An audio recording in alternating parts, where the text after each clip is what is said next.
Guys, I cannot say this too much right now. I'm going to be blogging constantly until this is over. They said that it's going to be like Sunday, Monday morning until it hits. So hopefully nothing happens Friday or Saturday. I have to work Friday and Saturday night. Hopefully it's just like some rain or whatever.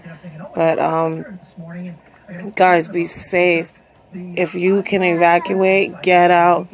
It's too late for a lot of people. But if you could get out, get out. Be safe. This is a huge deal. This thing is bad. My prayers go out to everybody that's been affected, everybody that's about to endure this big heavy weight that is about to be put on us in Tampa, in Florida, in Miami, in Georgia, and everywhere that this hurricane is about to hit. I deeply apologize for this to happen to you. My prayers are out to you and your family. We love you. Be safe, guys. Of the island is still without power. Hospitals are running on generators right now, and tens of thousands are without clean drinking water. And so now, all eyes are on Florida. New this hour, as you've been hearing already this morning, a mandatory evacuation is underway for coastal Pinellas County, from Tarpon Springs down to Tierra Verde. And emergency officials say that if you live near water or if you live in a mobile home, it is time to go. Fox 13's Alcida Seguí is live for us in Bel Air Bluffs with the details. We're talking about upwards of 150,000 people, right?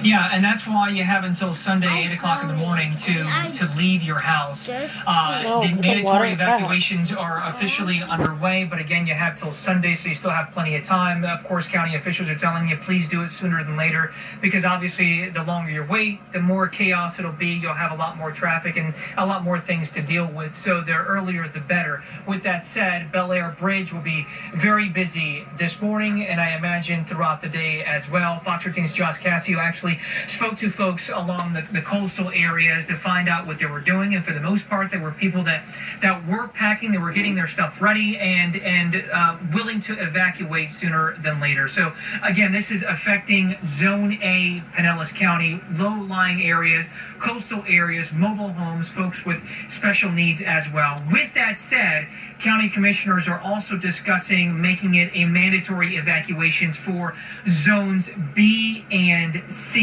Again, that's up for discussion right now, but I imagine that a decision will likely come either today, possibly even tomorrow. So we'll talk about that coming up a little bit later on Good Day Tampa Bay. We'll also talk about the permit, or at least a driver's license that you will need if you're going to leave Zone A in Pinellas County. If you're leaving, you're not going to be allowed in until you have a driver's license, some sort of photo ID. There'll be a deputy by the bridge checking IDs. We'll be talking about that and a whole lot more coming up in the next half hour. Back to you.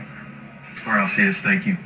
And on the East Coast, an unprecedented evacuation is underway before Miami-Dade. 700,000 people could be impacted by a potentially deadly storm surge. The state's major highways, Florida Turnpike, I-95, I-75, becoming increasingly paralyzed with traffic. Tolls suspended statewide, and there are widespread reports of fuel shortages. More on that later this hour. And if you are planning to hunker down in a hotel, you may have a hard time finding a room. Hotels across Central Florida near capacity, and several are putting people on waiting lists. State officials are urging Floridians to use Expedia.com/Florida to look for vacancies, and we searched for any available rooms for a family of 4. And according to the website, 95% already booked through Sunday. And Florida air traffic is starting to shut down ahead of the storm. Orlando's airport closes tomorrow. The last flight out of Fort Lauderdale is 7:45 tonight. And American Airlines will cancel all flights out of Miami after 4 o'clock this afternoon. Right now, Miami International is full of evacuees and stranded passengers, as you can see there, but officials are warning people that the airport is not a shelter. And then at Tampa International this morning, it is very busy. People are trying to get out. And there are very few seats available on flights taking off for the rest of the day, really. But the good news is everything appears to be on time, at least for now. Fox 13 Shayla Reeves is live for us at Tampa International. And what are you seeing there, Shayla? Hi, good morning to you. We are continuing to monitor the boards minute by minute, and we are seeing most of the flights on the boards listed on time. A lot of these flights are headed to the northeast. People trying to get out of town, just trying to get out of Florida ahead of Hurricane Irma. I'm going to step aside here and give you a closer look. This is the Southwest check-in counter. People have been weaving through those lines since about 4 o'clock this morning. Already, we've seen them trying to make those arrangements, trying to make sure that they get on those flights. And among those who are trying to get out of town, we were able to connect this morning with Doug Plank. He's a former NFL player, NFL coach. Your trip has been cut a little bit short to Florida. Yeah, it really has. But, you know, one thing down here, it's wonderful because everybody is expecting a storm. And they've gone through this before. So there's a old saying, you know, 90% of anything is preparation. And you can just tell down here, these people are prepared. They are extremely cordial to the guests that came down here. Me being one of them. Unfortunately, I'm going to have to cut my stay short here and come back in another week. But, you know, everybody's been great. So what was the tipping point for you? You were watching the news, and what did you see? Well, I'll tell you what I saw. You know, you always lean on your past memory. And the hurricane that just happened in Houston, Harvey, I got to tell you, I was getting flashbacks. I was seeing people. The one that really got me was the nursing home, assisted living, where they were underwater and people were sitting in wheelchairs. That convinced me.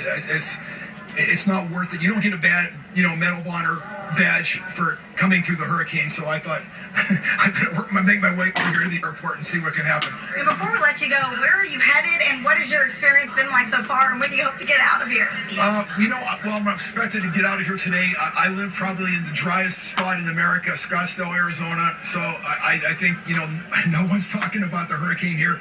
You know, it's important because I think everyone is so much more aware. I think this time I was down here when the hurricane missed Tampa and went up the East Coast. But I think it's going to be bad. All right, thank you so much for your time, Doug. And again, Doug is just one of several